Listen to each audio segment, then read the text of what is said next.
से जो विरक्त पुरुष होता है वह भी इसी तरह का होता है।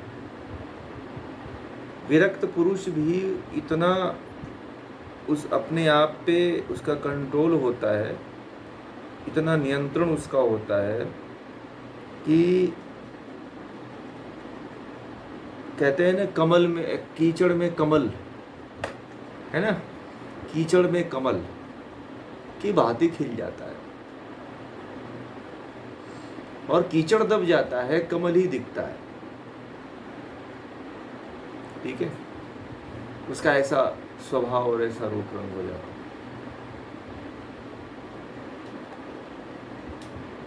विरक्त व्यक्ति के पास रहने पे उसकी विरक्तता की अनुभूति होने लगती है। विरक्त और सात्विक व्यक्ति के पास रहने में, उसकी भावों को, उसके विचारों को सुनने में आपको अच्छी अनुभूति होती है। जैसे कि किसी अच्छे व्यक्ति की पहचान कैसे करोगे, मैंने पहले भी बता चुका हूँ, याद है कि कोई सच्चा है, अच्छा व्यक्ति है, विरक्त पुरुष है, कोई संत है, महात्मा है, ज्ञानी है, मनीषी है, तो उसकी पहचान कैसे कर लोगे आप, बताइए।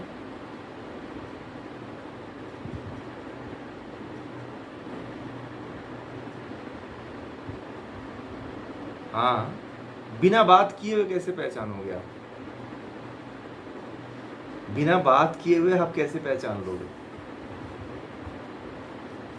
नहीं, आप, वो तो बात सही है, तुरंत गुण कर्म स्वभाव तो आप देखोगे नहीं ना, बिना बात किए हुए, बिना जाने हुए, केवल देख करके कैसे आप किसी व्यक्ति को पहचान लोगे कि ये अच्छा व्यक्ति है और ये बुरा व्यक्ति है? मैं इसके बारे में बता चुका हूँ एक बार और।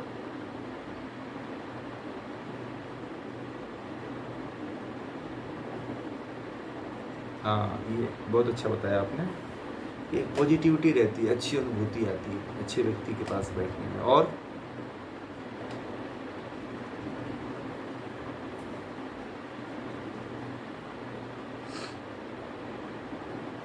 हाँ, प्रसन्नता भी रहती है, अच्छा है।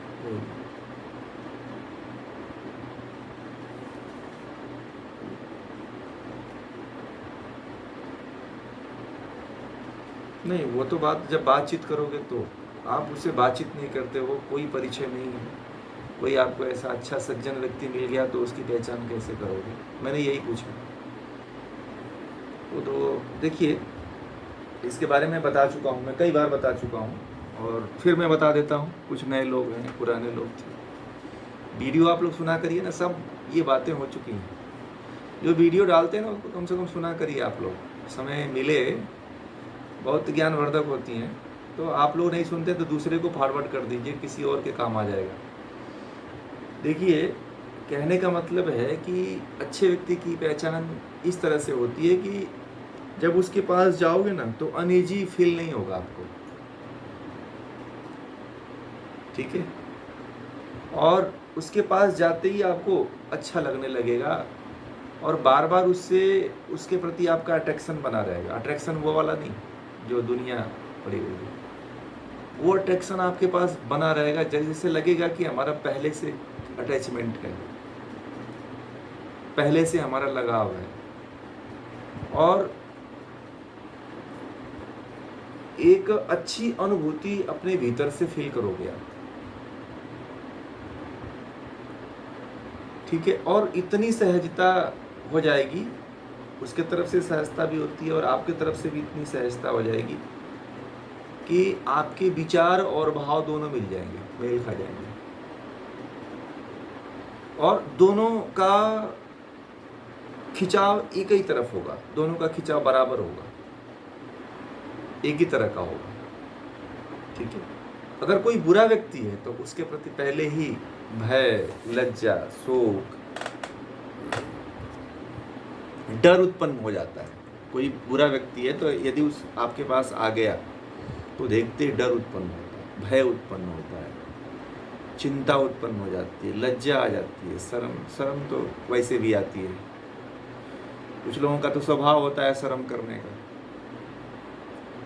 तो शर्म नहीं आता है। बाकी ये जो अपने अंदर फीलिंग होगी, आप उससे किसी व्यक्ति को पहचान सकते हो कि अच्छा है या बुरा है।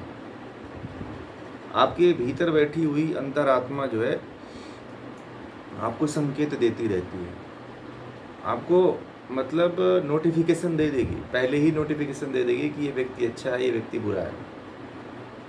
उसकी फीलिंग जो है, परंतु कुछ लोग ऐसे भी होते हैं जो ऐसा अभिनय करते हैं कि अच्छे अच्छे लोग फंस जाते हैं।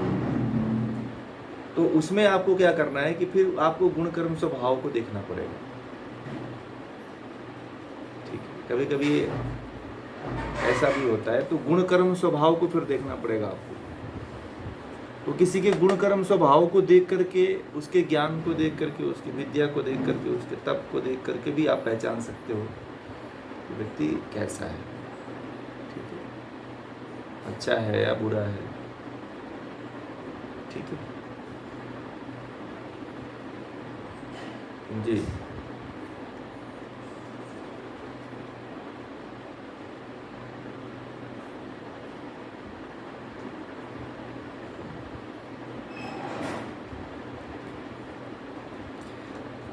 तो घर में तो आप जानते ही हो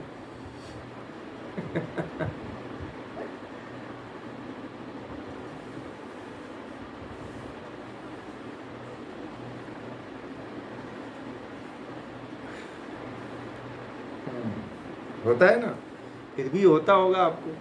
हाँ, तो आपने तो एकदम पूरा प्रैक्टिकल बता दिया।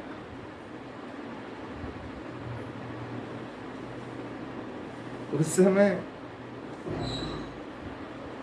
देखिए, सामना करने की बात है तो आप अगर मान लीजिए कि उसके बिना चल ही नहीं सकता है और सामना भी करना पड़ रहा है, तब या तो फिर आप उसको सुधारो, कुछ ज्ञान की बात करो कि वो बदल जाए। अगर वो बदल नहीं सकता है तो फिर आप उसको छोड़ दो। एक ही बात आती है कि आप अपने तरफ से ये काम कर सकते हो कि आप या तो उसको कहो कि भैया तू इस तरह का हो जा, बदल जा। ठीक है, अगर वो नहीं होता है, नहीं बदलता है, तब आप जो है, एक ही उपाय शास्त्रों में आता है कि आप उससे बात करना बंद कर दीजिए, उपेक्षा की भावना कर दीजिए। ना ही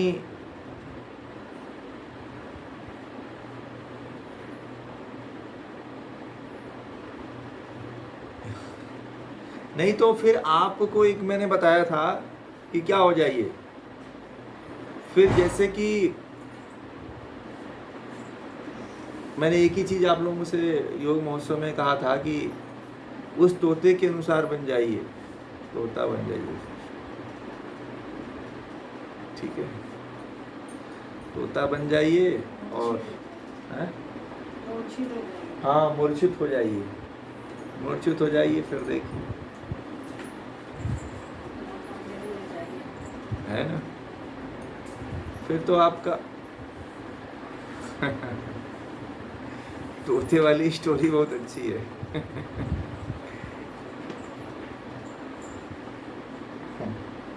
तोते वाली स्टोरी यही है,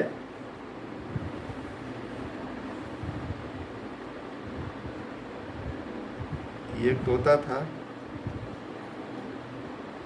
एक तो आपकी आवाज मुझे क्लियर नहीं आई, एक बार और बोल दीजिए, क्या बोला आपने?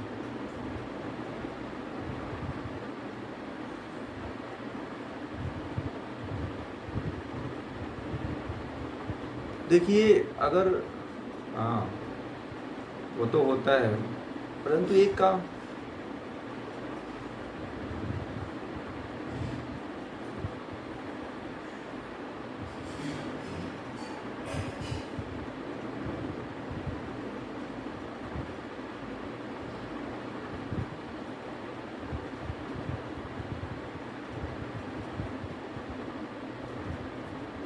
बात आपकी सही है। उस कंडीशन में आप क्या करोगे कि या तो अपने आप को ही बदल लो। ठीक है, जो होता है, जो भालू होता है ना, जो हिमालय में रहता है भालू, देख जानते हैं, वो सफ़ेद होता है। सारे भालू जंगली जो जंगल में रहते हैं, इधर उधर रहते हैं, सब काले होते हैं, परंतु हिमालय में रहने वाला जो भालू होता है वो एकदम सफ़ेद होता है, उसमें कोई अंतर ही नहीं देखोगे और बर्फ में। ठीक है, तो आप अपने को ही बदल लो, दूसरा नहीं बदलता है। बस अपने आप को, मैंने बोला ना, तोता बन जाओ और मौका ढूंढो, तलाश कि कब पिंजरा खुलेगा कि मैं उड़ जाऊँ। ठीक है, मैंने कहा ना, महावीर जो थे, महावीर अपने घर में जो है कहे कि भैया मैं ये दुनिया संसार में नहीं फंसना चाहता हूँ, मैं तो सन्यास की तरफ जा रहा हूँ, मैं शादी विवाह नहीं करूँगा। ठीक है, ध्यानपूर्वक सुनिएगा, सबकी बातें हैं। तो घर वालों ने कहा कि ये राजपाट है और राजपाट, इतना धन दौलत, रुपये पैसे, इतनी प्रजा है और तू कह रहा है कि मैं संन्यास लूँगा। ये फालतू की बातें छोड़ दे, चल अपने काम पे लग जा। ठीक है, अब एक बार नहीं महावीर ने कहा, दसनों बार कहा ये बात, लोग माने ही नहीं। अब महावीर जो है उस जगह पे ऐसे रहने लगे जैसे कोई अजनबी रहता है, ऐसे रहने लगे कि उनका होना ना होना कुल बराबर हो गया, परिवार में रहना ना के बराबर हो गया।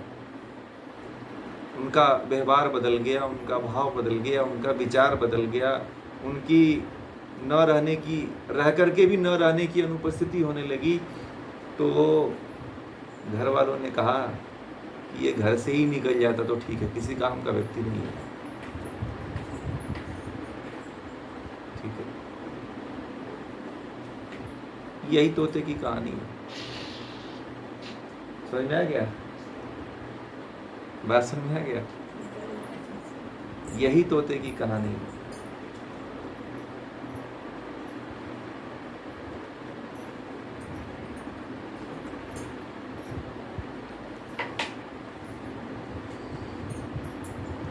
तो अगर कोई इस तरह का है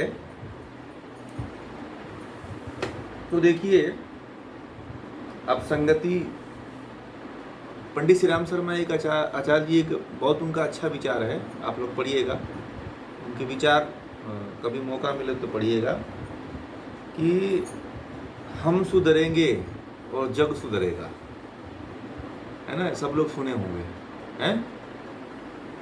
पहले हम सुधरेंगे, उसके बाद से जग को सुधारेंगे। समझ रहे हैं? तो उन्होंने कहा कि पहली क्रांति जो होनी चाहिए वो स्वयं की होनी चाहिए, उसके बाद से दूसरे की क्रांति की तरफ आगे बढ़ना चाहिए। या तो अपने आप को इतना बदल लो ना कि आपको देख के दूसरा बदल ले अपने आप को, ऐसा होना चाहिए। उनके विचारों को आप लोग पढ़ना, हर दीवालो जाओ, कभी देखो, उनके स्टिकर मिलते हैं विचारों के, कभी लगाओ आप, देखना वो यही बात कहते हैं कि पहले अपने आप को सुधार लो, पहले अपने आप बदल जाओ, फिर दूसरे को बदलना। नहीं बदल पाओगे आप, एक दिन अपने आप बदल जाओगे ना तो दूसरा भी देख करके बदलने लगता है। और इसका प्रयोग उन्होंने किया था, इसका प्रयोग उन्होंने अपने जीवन में, और अब तक उनकी संस्थाओं में इसका प्रयोग चल रहा है। अभी भी देखिएगा, एक नारा लगाया जाता है, वहाँ पे एक नारा चलता है। ठीक है, ये नारा ही मैं बोला आपको, विचार तो है ही था, परंतु बाद में वहाँ के लोगों ने इसको नारा बना लिया कि हम बदलेंगे जग बदलेगा, हम सुधरेंगे जग सुधरेगा, ऐसा। तो सुधारने की जरूरत नहीं है, आप खुद पहले क्रांति अपने आप से करना शुरू कर दीजिए, फिर देखिए दूसरा स्वयं बदलने लगता है। देखिए, महापुरुषों के विचारों को भी ध्यान, उनके ऊपर भी ध्यान देना चाहिए, क्योंकि उन्होंने एक अपने पूरे जीवन को लगा दिया उस विचार के ऊपर। अभी हम नया प्रयोग करने के लिए चलेंगे तो उतना समय है ही नहीं अपने पास। ठीक है,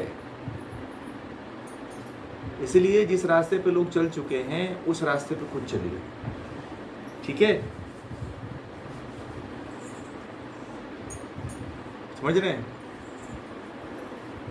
इस रास्ते पे महापुरुष लोग चल चुके हैं, उस रास्ते पे आप खुद चलो, मत चलने दो किसी को। चाहे लोग चलें चाहे ना चले, आप चलते रहो। आज नहीं तो कल तो लोग बदलेंगे ही बदलेंगे। आप बदलोगे तो दुनिया देख के आपके पीछे आए। आप देखिए, भगत सिंह जो थे ना, वो सोचते थे कि क्रांति उत्पन्न हो, वो जान करके बम फेंके थे,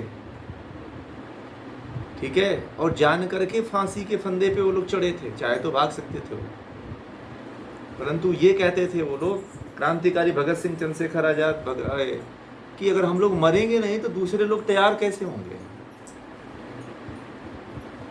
आज हम जब मरेंगे तो ही और लोग मरने के लिए तैयार होंगे, नहीं तो आज हम नहीं मरेंगे तो देश के लिए कोई नहीं मरने के लिए तैयार होगा। आपको पता है, अगर देश के क्रांतिकारी नहीं होते तो हम लोग इतनी आज़ाद और इतनी सुकून की नींद नहीं ले पाते। उन्हीं की देन है कि आज हम लोग सुकून की और चैन की रोटी खा रहे हैं। तो उन्होंने सबसे पहले क्रांति अपने ऊपर किया। भगत सिंह, चंद्रशेखर आजाद ने जान करके फांसी के फंदे पे चूमे थे। सुखदेव तो राजगुरु, हाँ राजगुरु,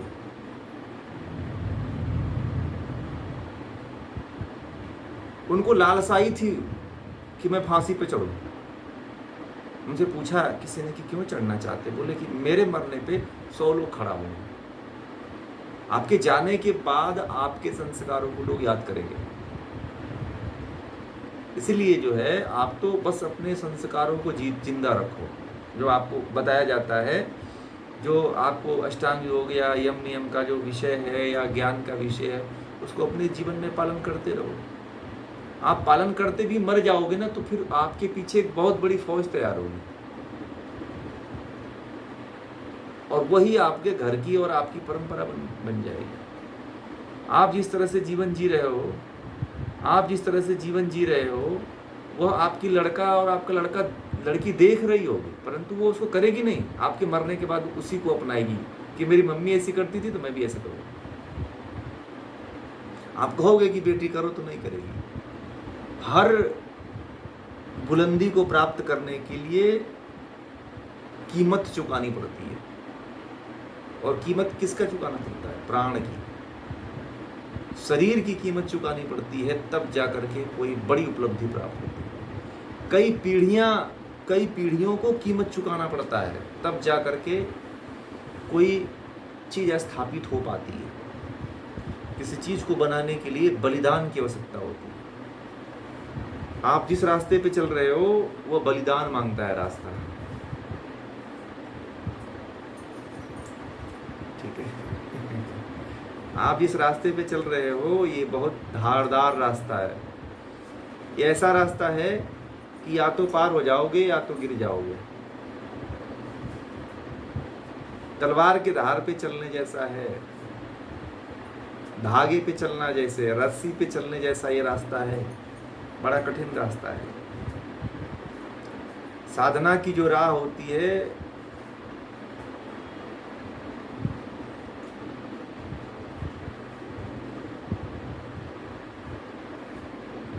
बस उनका बस अंतिम समय होता है। इसलिए जो है, उनके पास ऐसी समस्याएं आती हैं कि बस अब जो भोगना है भोग लो इसी जन्म में, अगले जन्म में कुछ अच्छा हो जाए। जो बुरा है सब एक ही जन्म में भोग लो, ठीक है, अगला जन्म में सब बहुत अच्छा मिलेगा, ठीक है।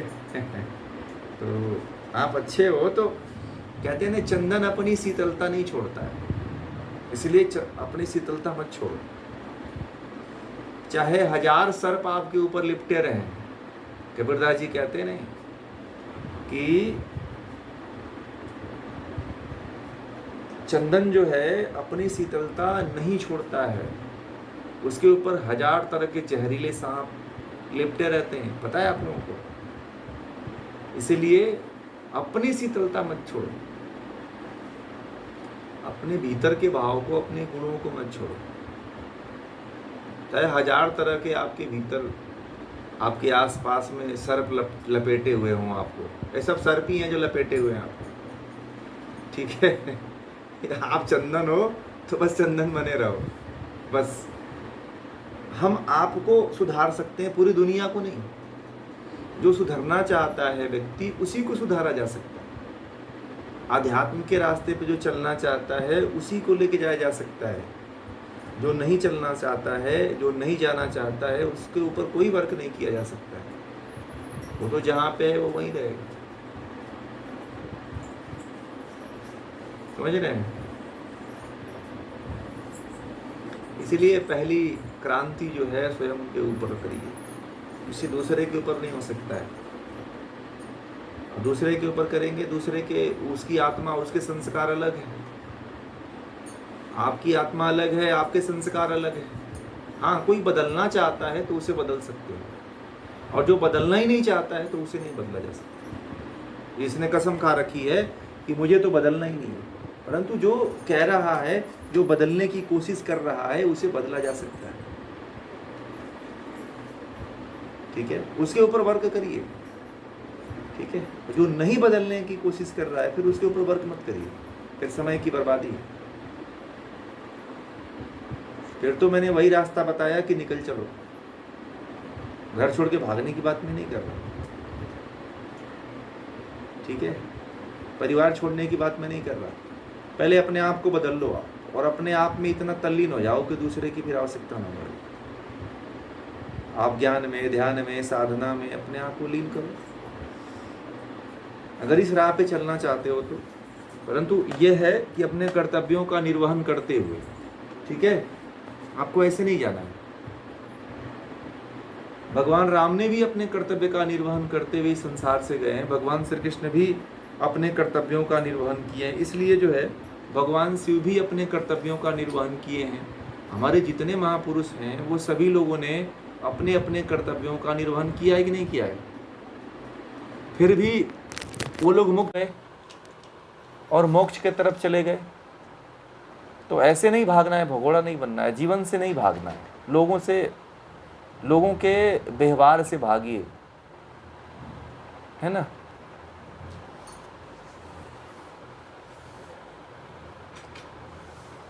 लोगों से नहीं भागना चाहिए। शरीर नहीं बुरी है, शरीर के अंदर बैठी हुई जो आत्मा है, जो संस्कार है, वो बुरी है। किसी से इस तरह से घृणा मत करिए, उसके व्यवहार से, उसके गुण कर्म स्वभाव से घृणा करिए। ये तो प्रकृति है, प्रकृति जहाँ से आई है वहीं विलीन हो जाएगी। ठीक है, समझ में आ गई बातें? जीवन में एकला चलो, अकेले चलना चाहिए। अध्यात्म का रास्ता ऐसा है कि इस पे अकेले ही चलना पड़ता है, कहीं कोई संगी साथी नहीं मिलेगा इसमें। हाँ, अगर सौभाग्य से पति पत्नी अच्छे हैं और एक रास्ते पे मिलके चल रहे हैं, तब तो समझो कि ये ईश्वर की कृपा है। ऐसा कम ही होता है, अगर हो जाए तो सौभाग्य है, नहीं होता है तो फिर अकेले चलो। क्योंकि जीवात्मा आपकी स्वतंत्र है, उसकी भी जीवात्मा स्वतंत्र है, उसको भी मोक्ष प्राप्त करने का अधिकार है और आपको भी मोक्ष प्राप्त करने का अधिकार है। तो फिर अपने समय को जाया मत करो आप। जो भी समय बचता है उस समय में अपने लिए निकालो, क्योंकि ये संसार में जो समय आप 24 घंटा में 20 घंटा या 25 घंटा जो निकाल दे रहे हो ना आप, वह आपके काम नहीं आने वाला है, बल्कि ये जो 1 घंटा आप जुड़ जा रहे हो ना, यह आपके काम ज़्यादा आने वाला है। परंतु लोग इसकी कीमत नहीं समझते हैं, 24 घंटा की कीमत ज़्यादा समझते हैं। आप लोग ये जो जिसमें जुड़ रहे हो, जो पढ़ रहे हो, ये इसकी जितनी कीमत है उतना संसार में किसी चीज़ की कीमत नहीं है। संसार की हर चीज़ को एक तरफ रख दीजिए और इसको रख दीजिए तो इसका पलड़ा भारी पड़ेगा, वो सब और हल्का हो जाएगा। वो